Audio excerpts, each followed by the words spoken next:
Man City 2, Liverpool 1. That taste of defeat, bruv. It never leaves you. Today, it actually feels like, when you lose a final. That's how I felt today, personally, when you lose a final and that feeling inside. Now, yes, we lost. It was a tight game. But the pundit said that it was a very, very tight game. Could have gone any way. For me, personally, I could only see that game going one way.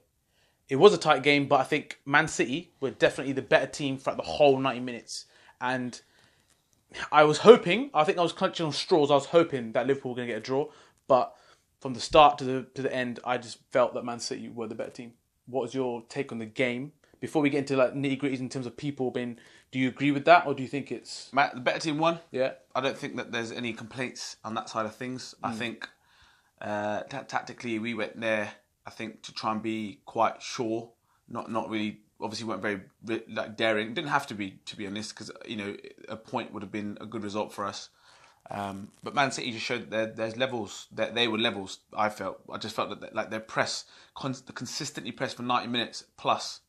I thought they forced a lot of mistakes.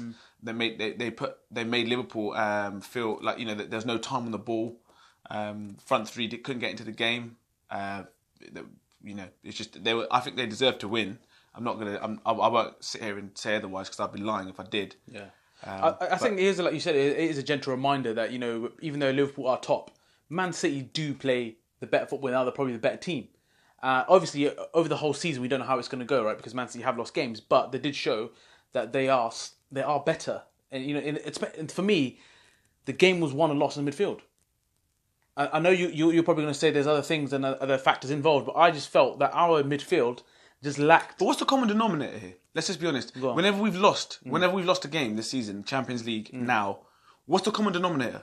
It goes back to the same thing every time. Midfield. Don't get me wrong. I know me and you, we get gassed on Gini when he plays well, like you would.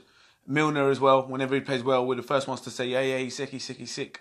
But do you know what? That's something. The common denominator is when we lose our midfield, it's the passengers. When you come up against the other level of team, away from home, Napoli away from home, PSG away from home, Man City away from home, even Belgrade away from home. You got tucked. We got tucked in. PSG away from home, we got tucked. No, there's no two ways about it. Napoli away from home, tucked. This game, tucked nicely. Put to bed today, bro, comfortably. That's the common denominator, is that midfield. Now, listen. You know what I'm going to say next. You know what I'm going to say. Go for it. Jordan Henderson, bruv. What does he do, bruv? What does he do?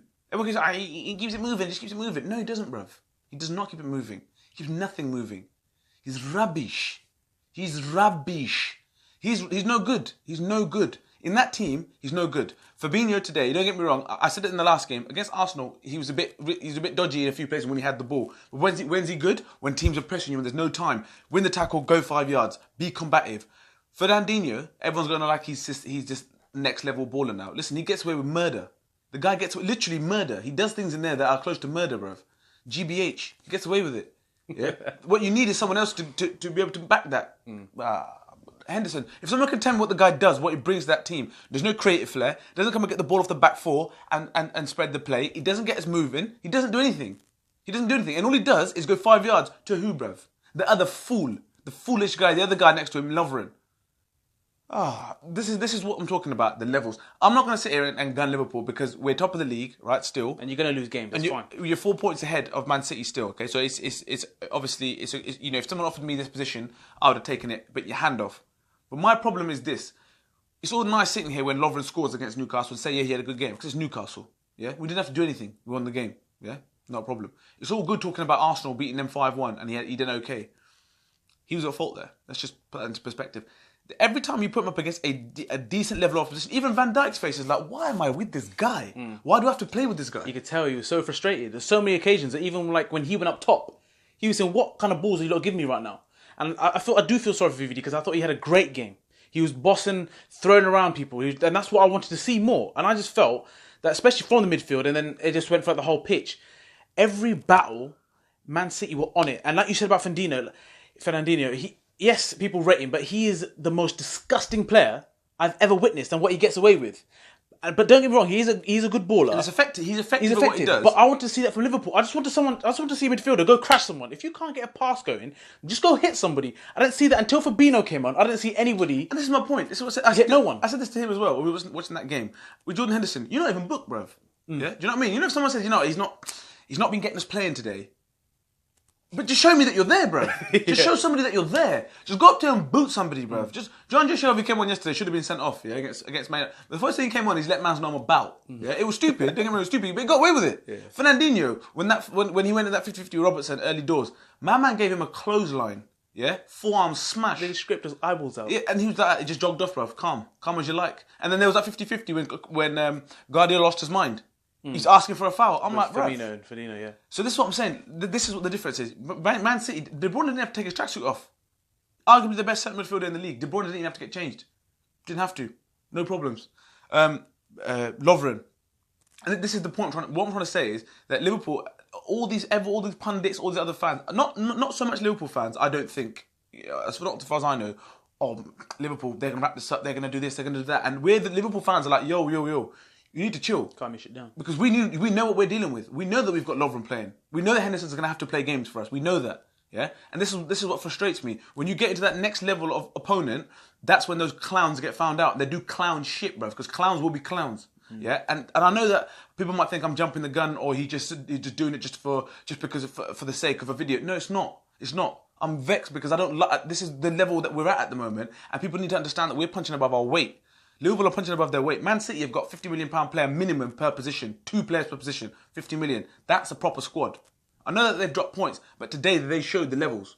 And Liverpool have got to play people like Lovren. We have to because of injuries. But if he's not there, Matip's there, and he's going to do the same shit. So that's what we're not there. We aren't there.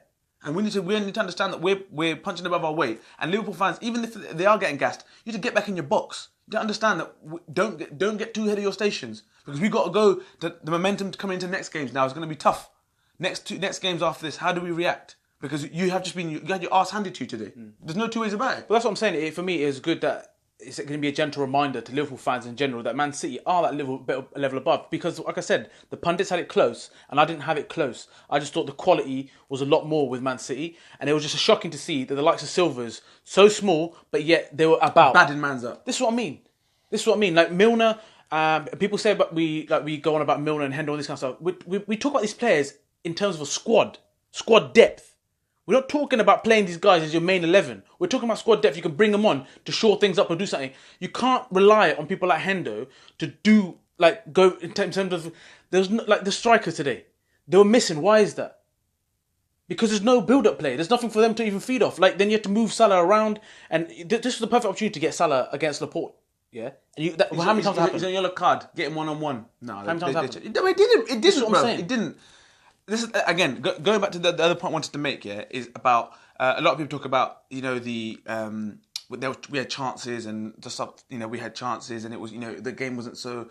If that was a boxing, if that was a bout, 12 rounds. So if you're talking about heavyweight clash, yeah.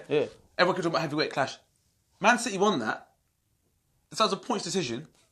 That's the most one-sided fight you've ever seen.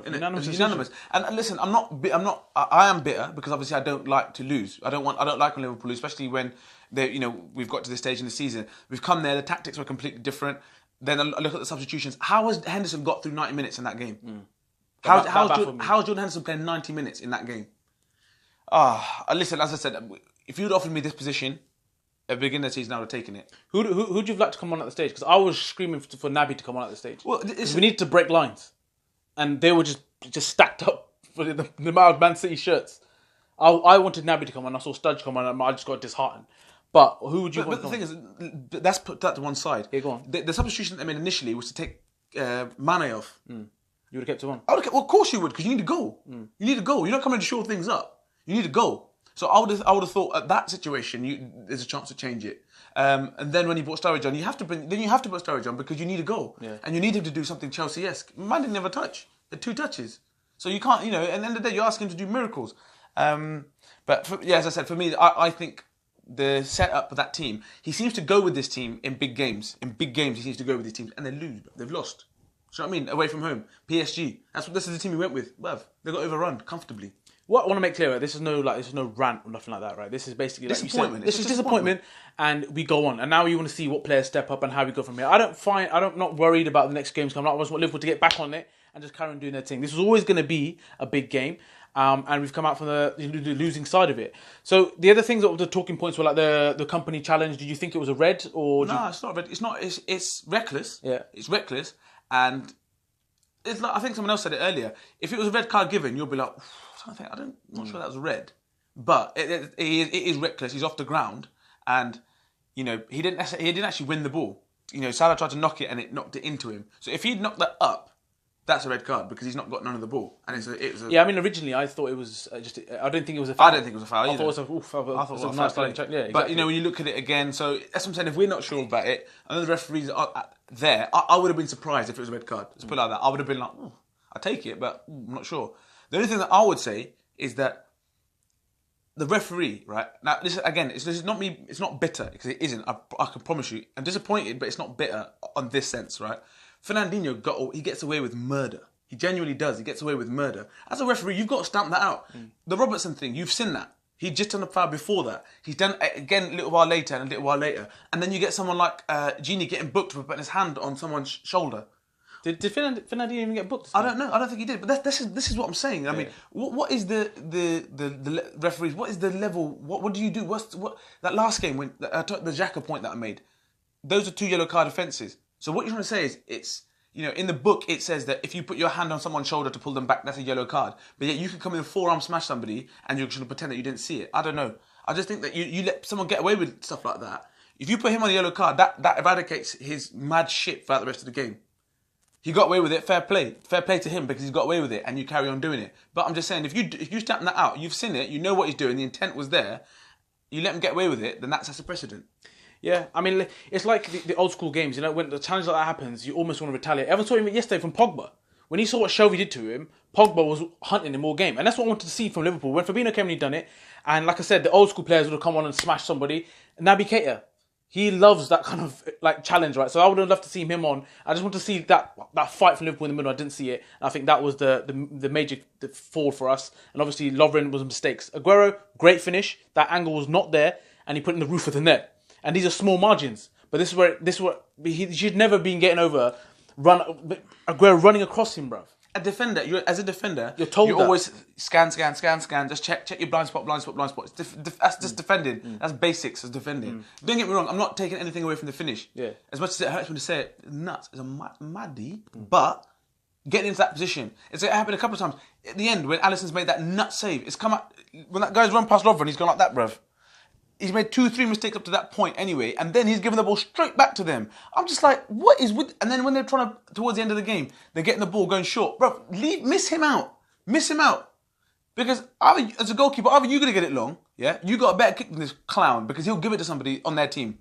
I'm sorry, this guy, I know he's fourth choice for a reason. When he does well, you have to applaud, you have to say, okay, that was good. But what I'm trying to say is, this guy... He claimed that he was one of the best defenders in the world, and in that whole time he said, oh yeah, I've been in the Champions League final, I've been in the World Cup final. Again, the common denominator, these big games that you've been in, you've lost. So just get back in your box as well. Do you understand what I'm trying to say? I know it's after you got there and you've been part of it, but when you come up against these top players, you ain't good enough. So if you're not, you've got to accept that, keep your mouth shut, and concentrate on being a better defender than talking about in the press and how you want to be, labelled this quality defender. But... All right, so last two things. First of all, man of the match from the Liverpool team, or man of the match in general, do you think, for you? For Liverpool, I'd probably say... in fact, I'd say Robertson, because I thought he dealt with Sterling very well. I thought he had a good game against Sterling. I thought he defended well. Obviously, he was assisted for the goal. A couple of things could have done better, but I think on the whole for Liverpool, I think he was probably our best player. I'll still go for Virgil. #the Bunda. He bossed it for me, and he was bullying the strikers. It's only every time it was Lovren and his teammates really were letting him down. I do agree with Robertson. I think that he had Sterling again in his back pocket. But for me, I would love to see him gone more attacking wise on the wing. I know there was no one going around him and all this kind of stuff, but I just wanted to see him do a bit more in terms of attacking. But I can't disagree with that in terms of his effort and his assist. What about in general for the whole game? Do you think it would still stick with those, or do you think for a Man City player? No, I think Bernardo Silva was probably my man of the match for me, just for the pure fact that he's a little dude. My man was pressing for 90 minutes, and he was rattling man. He's not going to got away with a few, but if you don't buy the ticket, you're never going to win. Yeah. And he was buying tickets left, right, and centre. Yeah. So and Fernandinho was because he was just being a pit bull, doing horrible things and got away with it, and it works for him. Like I said, again, if it was for my team, I'd be moaning, but I'd love it. Yeah, I'd love it on my team. So for that reason. But I personally think Bernardo Silva, because he had the assist for Aguero's goal, and he just had that little bit of quality, I thought, as well. And then finally, is now everyone's talking about is the momentum for the league. How does this change? Does this change anything for you? Do you think it's still Liverpool to lose, and do you think that now it's flipped over to Man City because of this whole gap? Closing the gap. Well, obviously, it's obviously Liverpool to lose because they're top of the league. It's still top of the league. And but you know what I mean, psychologically? Psychologically, for me and you have said this for a long time. The reason why we don't get too gassed is because Liverpool aren't used to winning trophies. They're not used to winning leagues and stuff like that, right? They've come up short 3 or 4 times now, right? So for Liverpool, this is new territory. For Man City, we've done this. We've done seen this. Chill. So this is what I say for Liverpool. Man City's momentum is up now. They've beaten the team that's above them, and they have done it before. They go on runs, they go on mad runs. But I know that they've got a few dodgy fixtures coming up. They've got a lot of fixtures because of the pure fact that they're in so many competitions. But they've also got, as I said, 2 50 million pound players per position, so they ain't gonna struggle with squad rotation. For Liverpool now, it's how you bounce back. It's nice to have the cup game coming up because it'll probably be a different side. So there's a bit of time to relax, regather, and go again. And I know the fixtures are probably a bit nicer to Liverpool than they are Man City. We've only got we've got Chelsea and Spurs at home, and then we've got Man United away. Other than that, we've wiped off Man City. Now we've played them twice. So yeah, I don't know. So it's all obviously, as I said, Liverpool is there for them to go for it, but I just think momentum now. This was a big game. For me, I would slightly disagree on that. I don't think it changes much. I think this game was always big and it was always going to be there in the back of their minds. I just think that Liverpool just have to keep on doing what they're doing. If the way they performed wasn't really, really, really bad, that you think, okay, this is going to be on a decline, just keep doing what you're doing. I think even Klopp said that some of the performances, the game was played at a pace which was ridiculous. You was on your edge throughout the whole thing. Any little one-step movement could have changed anything, right? So for me, I just think Liverpool just need to keep doing what they're doing. They don't have to be looked down upon their performance. They had a great game. You played against a really, really strong Man City team. Just get back on it and just carry on doing what you're doing and just see who slips up. Man City already slipped up 3 times, so they can be beaten. They're not like unbeatable. I know they go on runs and stuff like that. I just think Liverpool just need to keep doing what you're doing and just move on. That's what I think. So let us know your views on this whole game. Do you think we've got things wrong? And until next one, don't forget to share, like, and subscribe. Peace.